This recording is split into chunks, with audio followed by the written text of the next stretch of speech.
Hi, hello, welcome you all to Econometrica. I am Kavya.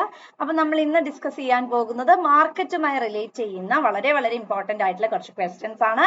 അപ്പോൾ നമ്മൾ മാർക്കറ്റിന്റെ whole market cover ചെയ്യുന്ന ഒരു റിവിഷൻ പോലെയുള്ളത് നമ്മൾ അടുത്ത അതായത് നാളെ നമ്മൾ ലൈവ് കണ്ടക്ട് ചെയ്യുന്നതായിരിക്കും. സോ നമുക്ക് സ്റ്റാർട്ട് ചെയ്യാം. Market in economics refers to a place where goods are stored, a physical location only, an arrangement where buyers and sellers interact to exchange goods and services, a shop owned by the government. And the right answer is option C ആണ് അല്ലേ? Market എന്ന് പറഞ്ഞാൽ എന്താ?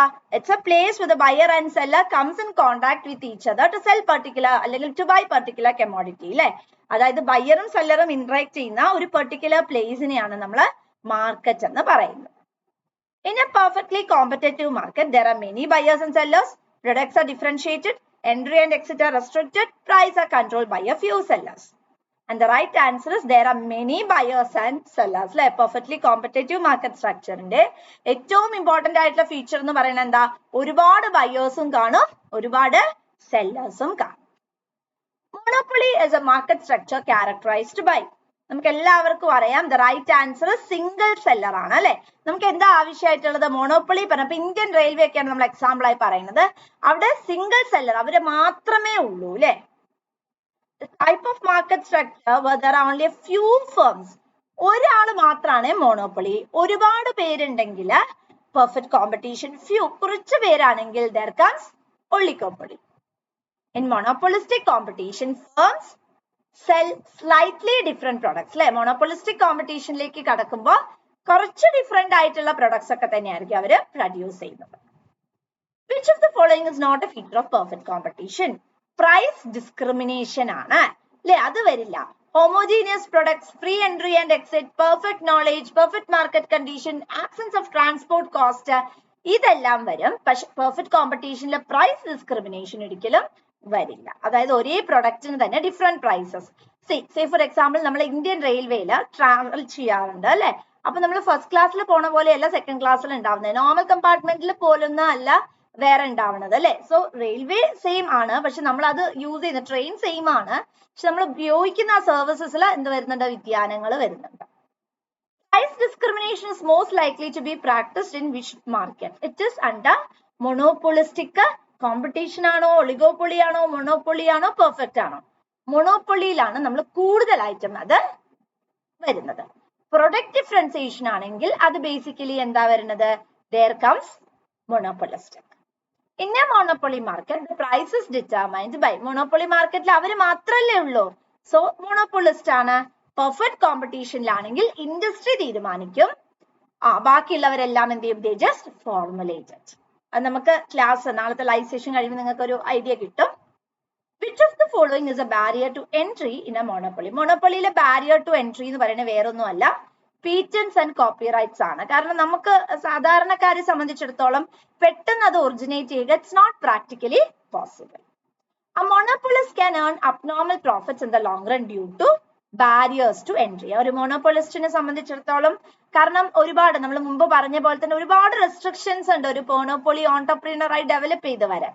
So അതുകൊണ്ട് barriers of entry എന്ന് പറയുന്നത് ഈ trade restrictions ഉണ്ടായിരിക്കും, അതേപോലെ കോപ്പിറൈറ്റ്, അങ്ങനെയുള്ള ഒരുപാട് ഫാക്ടേഴ്സ് നമ്മളെ ഇൻഹെറിറ്റ് ചെയ്യുന്നത്. Monopolistic competition is characterized by product differentiation. Under monopolistic competition, firms advertise mainly to differentiate their products അല്ലെ. പല പ്രൊഡക്ട്സ് ഉണ്ടാവും, അല്ലെങ്കിൽ ഒരു പ്രൊഡക്റ്റ് ഉണ്ട്, ആ പ്രൊഡക്റ്റിനെ നമുക്ക് മറ്റുള്ളവരിൽ നിന്നും വ്യത്യസ്തമാക്കണമെങ്കിൽ അതിൽ ഏറ്റവും കൂടുതൽ നമ്മൾ ഗവേൺ ചെയ്യുന്ന അല്ലെങ്കിൽ സഹായിക്കുന്ന എന്താണ്? അഡ്വർടൈസ്മെന്റ് തന്നെയാണ് അല്ലെ. A key feature of oligopoly is interdependence among firms. ഫേംസിന്റെ ഒരു ഇന്റർഡിപെൻഡൻസി പറയുന്നത് വളരെ ഇമ്പോർട്ടന്റ് ആയിട്ടുള്ള കൺസിഡറേഷൻ തന്നെയാണ്. അതാണ് നമ്മുടെ ഒളിഗോപ്പൊളി മാർക്കറ്റ് സ്ട്രക്ചറിന്റെ ഏറ്റവും ഇമ്പോർട്ടന്റ് ആയിട്ടുള്ള ഫംഗ്ഷൻ ആയി നമ്മൾ പോസ്റ്റുലേറ്റ് ചെയ്യുന്നത്. Cartels are often formed in an oligopolist market too. എന്തിനാണ്? Control output and fix prices അല്ലെ. നമുക്ക് ഔട്ട്പുട്ട് കൺട്രോൾ ചെയ്യുക, നമുക്ക് പ്രൈസിങ് സ്ട്രാറ്റജി അല്ലെങ്കിൽ പ്രൈസിനെ ഒന്ന് ഫിക്സ് ചെയ്യുക, ഇതിനൊക്കെയാണ് നമ്മൾ ബേസിക്കലി എന്തുണ്ടാക്കുന്നത്? കാർട്ടൽസ്. ഇല്ലെങ്കിൽ എപ്പോഴും അന്നാള് പ്രൈസ് ഇന്നത്തെ ചാർജ് ചെയ്തു, അയ്യോ ഞങ്ങൾ ഇത്രയും, അപ്പൊ കോമ്പറ്റീഷൻ വരാനുള്ള സാധ്യതയുണ്ട്. Kinked demand curve associated with ഏതാണ്? ഒളിഗോപ്പൊളിയാണ് വരുന്നത് kinked demand curve. Natural monopoly occurs when a single firm can supply the entire market at a lower cost than multiple firms. Natural monopoly, natural ആയിട്ട് വരുന്നതാണ് അല്ലെ? അവിടെ ഒരു particular firm മതി entire ആയിട്ടുള്ള കാര്യങ്ങൾ കൺട്രോൾ ചെയ്യാൻ. നമുക്ക് വേറെ ഒരു ഫേമിന്റെയും ആവശ്യം എന്തില്ല ഇല്ല. ഇവിടെ കിങ്ഡം ഡിമാൻഡ് കർവ് എന്താ പറയുന്ന വെച്ചിട്ടുണ്ടെങ്കിൽ എക്സ് എന്ന് പറയുന്ന ഒരു ഫേം പ്രൈസ് കൂട്ടി കഴിഞ്ഞിട്ടുണ്ടെങ്കിൽ വൈ എന്ന് പറയുന്ന ഫേം എന്ത് ചെയ്യില്ല, റെസ്പോണ്ട് ചെയ്യണമെന്നില്ല. എക്സ് എന്ന് പറയുന്ന ഫേം പ്രൈസ് കുറച്ചു കഴിഞ്ഞാൽ വൈ എന്ന് പറയുന്ന ഫേമും എന്ത് ചെയ്യാം, പ്രൈസ് കുറയ്ക്കും. കാരണം ഇല്ലെങ്കിൽ വൈയിലെ കസ്റ്റമേഴ്സ് എക്സിലേക്ക് പോകും അല്ലെ? സോ ആ ഒരു ടെൻഡൻസിയാണ് ഇവിടെ വർക്ക് ചെയ്യുന്നത്. Which one of the following is an example of monopoly in public utility? Electricity, KSEB നമുക്ക് പറയാം അല്ലെ, KWA നമുക്ക് പറയാം അല്ലെ, അതൊക്കെ മോണോപ്പൊളി ആണ്. ഇപ്പൊ ഗ്രോസറി ആണ്, എത്ര എണ്ണം കാണാം നമുക്ക്. കാർ മാനുഫാക്ചറിങ് എത്ര ഫേംസ് ഉണ്ട്, മൊബൈൽ ഫോൺ നെറ്റ്വർക്ക്സ് എത്ര എണ്ണം ഉണ്ട്. പക്ഷെ this is the sole one അല്ലെ. In the short run, a firm under monopolistic competition may earn. ഒരു മോണോപോളിസ്റ്റിക് കോമ്പറ്റീഷൻ ഫേം ഷോർട്ട് റണ്ണിൽ എങ്ങനെയായിരിക്കും, അവർ ജസ്റ്റ് ഏൺ ചെയ്യുന്നത് അബ്നോർമൽ പ്രോഫിറ്റ് അല്ലെങ്കിൽ ലോസ് ആയിരിക്കും. Which of the following is not a feature of monopolistic competition? Few firms ഏതിന്റെയാ? They falls under oligopoly market structure ആണ് അല്ലെ. Price leadership in oligopoly means one dominant firm sets the price and other follows. Price leadership എന്ന് പറഞ്ഞാൽ നമുക്കറിയാം ഒളിഗോപ്പൊളിയിൽ കുറച്ച് ഫേംസേ ഉണ്ടാവുള്ളൂ.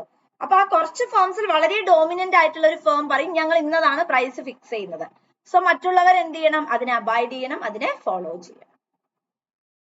നമ്മൾ ഇന്ന് discuss ചെയ്തത് നമ്മളുടെ മാർക്കറ്റിൽ നിന്നുമുള്ള വളരെ വളരെ ഇമ്പോർട്ടന്റ് ആയിട്ടുള്ള കുറച്ച് MCQ ക്വസ്റ്റ്യൻസ് ആണ്. സോ നമ്മൾ നാളെ ഇതിന്റെ ഒരു ലൈവ് ഓർഗനൈസ് ചെയ്യാൻ വേണ്ടിയിട്ട് തീരുമാനിച്ചിട്ടുണ്ട്, ഫുൾ മാർക്കറ്റിന്റെ.